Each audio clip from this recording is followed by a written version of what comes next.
आज question number 31 से start करेंगे. Which one of the following statement is correct? An appeal shall lie to Supreme Court from any judgment, decree or final order in a civil proceeding or of a high court in the territory of India if the high court certifies under Article 134A that the case involve.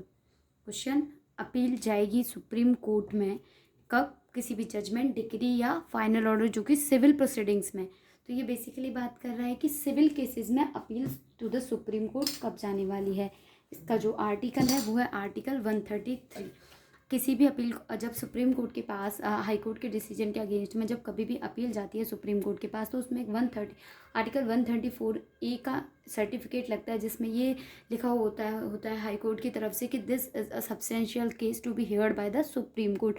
वो अपनी तरफ से ये certified करके भेजते हैं कि उन्हें लगता है कि हाँ ये है.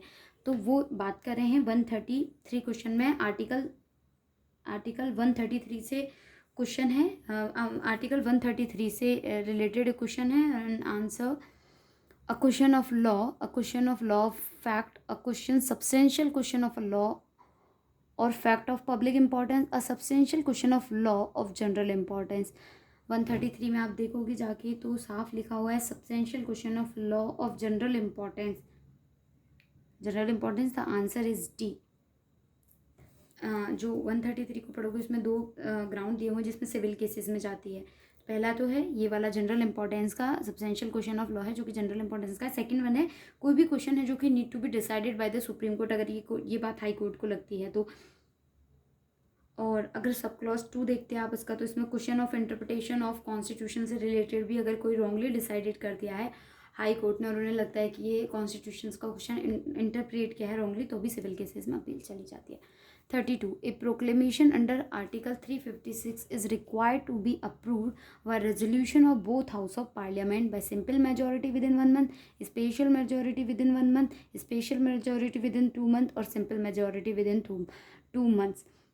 356 deal about the emergency in a state. 352 national emergency, 356 state में जो इमरजेंसी लगती है उसके रिगार्डिंग. उसमें जो प्रोविज़न स्टेट में इमरजेंसी कब लगती है? जब गवर्नर को लगता है कि जो स्टेट का लेजिस्लेशन है it's not going to work according to the Constitution of India, तो वो एक रिपोर्ट बना के भेजता है गवर्नर प्रेसिडेंट के लिए. प्रेसिडेंट फिर उसके बाद इमरजेंसी अप्लाई करता है और सारी पावर को खुद अज्यूम कर लेता है, लेकिन लेजिस्लेशन बनाने की वो नहीं आती उनके पास कि प्रेसिडेंट लेजिस्लेट कर रहा है. हाँ, जो लेजिस्लेशन की पावर होती है स्टेट की वो सब्जेक्ट टू द प्रेसिडेंट हो जाती है. और हाई कोर्ट की कोई भी पावर सस्पेंड नहीं होती है जब स्टेट में इमरजेंसी लगती है, क्योंकि वो तो वैसे ही सेंट्रल के अंदर काम कर रहा है अपना. अब इमरजेंसी ये लगा दी गई है यहाँ पर. और इमरजेंसी कैसे लगती है? सबसे पहले लगती है इमरजेंसी 2 मंथ के लिए. और if the both the houses of parliament not pass by special majority with in 2 month, तो सीज हो जाता है. इसीलिए right answer is special majority with in 2 months के बाद. अगर special majority with in 2 month के बाद अगर नहीं किया गया है both the houses of parliament, तो उसके बाद वो सीज हो जाएगा. अब जैसे 2 मंथ का दे दिया, उसके बाद 6 मंथ का जब ये दोनों हाउस पास कर देंगे तो 6 मंथ का होगा. किसी भी केस में एक्सीड नहीं करेगा 3 ईयर्स. जैसे 6 मंथ फिर अगेन पास कर दिया, फिर 6 मंथ अगेन पास कर दिया, 6 मंथ, लेकिन उन्होंने बोल दिया कि 3 साल से ज़्यादा का नहीं होगा. पंजाब के केस में एक बार इमरजेंसी लगी थी जब अमृतसर में जो टेम्पल में वगैरह अटैक टेररिस्ट गए थे उस टाइम पे वहाँ पे 5 साल थी, इसलिए पंजाब का 5 ईयर है, बाकी सब 3 ईयर से ज़्यादा नहीं है. Which one of the following sets contain a feature which is not a basic feature of the concept? तो आंसर इसमें क्या है? सी. 32 में सी. 33. Which one of the following set contain a feature which is not a basic feature of the Constitution of India? Rule of law basic feature है, republican है, secularism है, independence of judiciary है, parliamentary democracy है, federal polity है, emergency provision, एगलिमिट्रेडिनी dignity of the individual. Emergency provision तो है. And parliamentary democracy, secularism भी है. डिग्निटी ऑफ द इंडिविजुअल तो ऐसा कोई बेसिक फीचर है नहीं, तो सी. यही तो पूछा है कि set contain feature which is not a basic feature. See answer. Which one of the following set is said to be a golden triangle of the Indian Constitution. किन तीन आर्टिकल्स को हम इंडियन कॉन्स्टिट्यूशन का golden triangle बोलते हैं? तो मेनका गांधी का case था, Menaka Gandhi versus Union of India.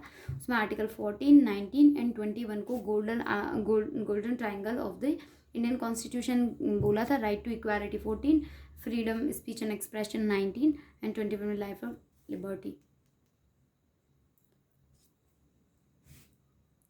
35. Match list with a list second and select the correct answer using the code given below list. First match list one को list second से match करना है and list second is about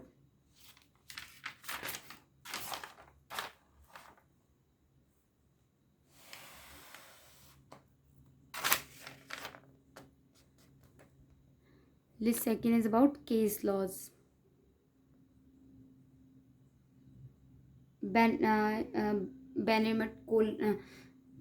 Bennett Coleman versus Union of India, freedom of speech and expression का case था ये. केशवानंद भारती आपको basic feature का था. मेनका गांधी, एसपी गुप्ता तो इंडिपेंडेंट जुडिशरी का था और Menaka Gandhi movement, right to movement का था. तो बेनेट कोलेमन में हो जाएगा freedom of speech and expression. Basic feature में केशवानंद, फ्रीडम ऑफ मूवमेंट में Menaka Gandhi and independence of judiciary में आपको कर देना है एसपी गुप्ता. जुडिशरी का कोई भी केसेस आता है रिलेटेड टू ट्रांसफ़र, इंडिपेंडेंस, ये सारे एसपी गुप्ता ही आते हैं. एसपी गुप्ता के बहुत सारे हैं, फर्स्ट, सेकंड, थर्ड.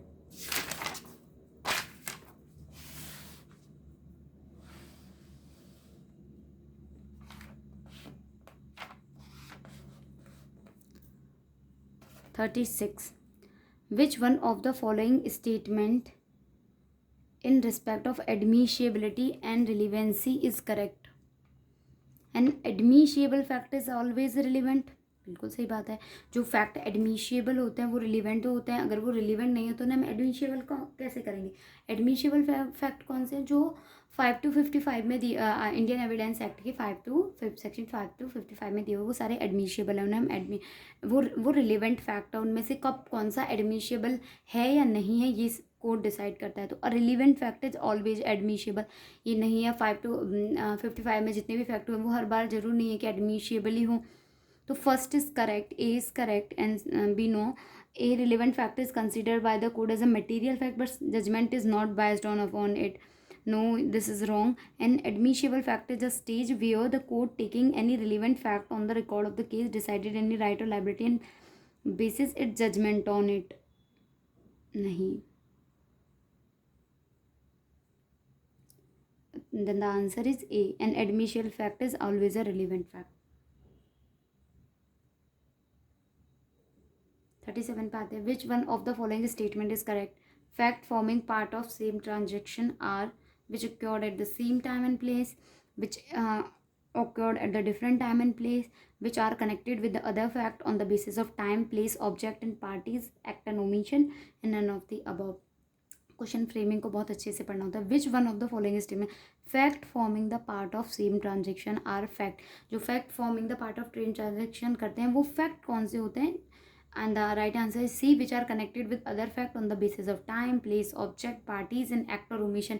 यहीं पे अगर क्वेश्चन होता what is the mean by same transaction, what are the fact did you by you understand by the same transaction, तब ये वाली चीज़ आ जाती है which occurred at the same time और प्लेस और the different time at the place. पर इन्होंने यहाँ सेम ट्रांजेक्शन को नहीं पूछ के इन्होंने फैक्ट को पूछा है, इसीलिए which are connected with other fact on the basis of time, place, object, parties, act or omission. Right answer is C. Which one of the following statement is correct? The latest approach toward evidentiary value of identification paradigm is as laid down by the Supreme Court in Anik Kumar versus State of UP. To be honest, Anik Kumar versus State of UP का case मैंने कभी नहीं पढ़ा, मैंने कभी go through भी नहीं हुई हूँ, लेकिन देखते हैं कैसे होगा. The latest approach toward the evidentiary value of identification parade. Evidentiary value क्या होती है आइडेंटिफिकेशन पैराडे की? एविडेंसरी वैल्यू होती है, आप उसे कॉर्पोरेट भी कर सकते हो, सपोर्ट भी कर सकते हो. आप एविडेंसरी वैल्यू मतलब आप रिवर्ट भी कर सकते हो, आप सपोर्ट भी कर सकते हो आइडेंटिफिकेशन पैराडे से. तो मैंडेटरी एविडेंस तो बिल्कुल भी नहीं है identification evidence which may be dispense with नहीं, उनको छोड़ा नहीं जा सकता, they are relevant under section 9 of the Indian Evidence Act. Corroborative evidence in criminal proceeding, corroborative लेकिन रिवर्ट भी कर सकते हैं हम उन्हें। एविडेंस ऑफ सपोर्ट और rebut any fact before the court in criminal proceeding, then that is the D is the right answer. क्योंकि हाँ, जो आइडेंटिफिकेशन पैराडॉय होता है उससे रिबट भी कर सकते हैं और सपोर्ट भी कर सकते हैं। 39, which one of the following statement is correct? The alibi under section 11 of the Indian Evidence Act 1872 is decided on the basis of.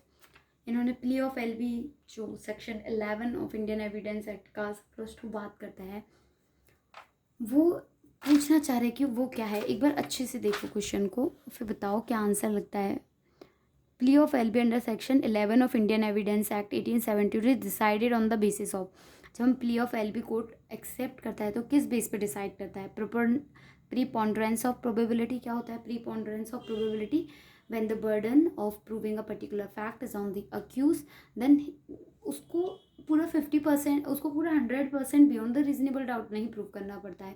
मतलब अगर 50% उसने प्रूव कर दिया, अगर बर्डन अक्यूज पे है तो कोर्ट उसे मान लेती है। ये होता है preponderance of probability. Second one is preponderance of probability beyond reasonable doubt.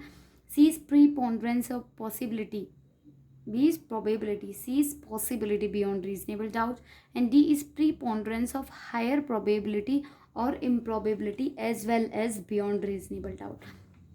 जब सेक्शन 11 देखेंगे हम तो उसमें लिखा हुआ है कि the fact which is not relevant but the fact which is not relevant but may be relevant, जो कि रिलेवेंट हो जाते हैं। क्यों? या तो वो किसी फैक्ट को, पर्टिकुलर फैक्ट को हाईली प्रोबेबल कर रहे होते हैं, या किसी पर्टिकुलर फैक्ट को वो हाईली इम्प्रोबेबल कर रहे हो। ये बात हमने बहुत अच्छे से पढ़ रखी है सेक्शन 11 में। चूँकि हाईली इम्प्रोबेबल या प्रोबेबल करते हैं, चाहे वो वैसे रिलेवेंट नहीं है, लेकिन उसको पर्टिकुलर फैक्ट को वो प्रोबेबल इम्प्रोबेबल कर रहे हैं, इसलिए उन्हें हम रिलेवेंट फैक्ट मान लेते हैं सेक्शन 11। तो इसमें राइट आंसर होने वाला है प्रीपोंडरेंस ऑफ हायर प्रोबेबिलिटी और improbability as well as beyond reasonable doubt. कुछ पर्टिकुलर ऐसे डिफेंसेस हैं जिनमें अक्यूज़ को भी बियॉन्ड रीजनेबल डाउट प्रूव करना पड़ता है। जैसे ये जो एलबी की प्ली लेते हैं, अगर कोर्ट ये तभी मानता है प्ली ऑफ एलबी तब अक्यूज इसको बियॉन्ड रीजनेबल डाउट प्रूव कर देता है। हाँ, लेकिन इसका मतलब ये बिल्कुल नहीं है कि अगर वो उसे प्रूव करने में फेल हो जाता है तो प्रोसिक्यूशन को बेनिफिट मिल जाएगा कि वो मान ले कि इसे रीजनेबल डाउट से बियॉन्ड रीजनेबल डाउट प्रूव नहीं कर पाया, तो प्रोसिक्यूशन का मान लिया जाएगा कि हाँ ये केस इसके अगेंस्ट में अक्यूज़ का। ऐसा नहीं है, उस प्रोसिक्यूशन को भी बियॉन्ड रीजनेबल डाउट प्रूव करना होगा, लेकिन एलईबी भी तभी दी जाएगी जब वो बियॉन्ड रीजनेबल डाउट प्रूव कर देता है। 40, which one of the following statement is correct? Admissible is acknowledging any right of liability under civil law made. Which one of the following statement? Admission is acknowledging any right of liability under civil law. Admission क्या होता है? Admission यही होता है acknowledging of any right और liability. हम जब any right of liability जब हम एक्नॉलेज करते हैं किसी पर्टिकुलर फैक्ट को, जो कि कन्फेशन नहीं होता है, तो वो एडमिशन होता है, जो कि हम पढ़ते हैं आपके 17 to लेके 23 तक एडमिशन है, क्योंकि 24 से कन्फेशन स्टार्ट हो जाता है। And the confession is also a sub part of admission. Admission is a big thing and confession is a part of admission.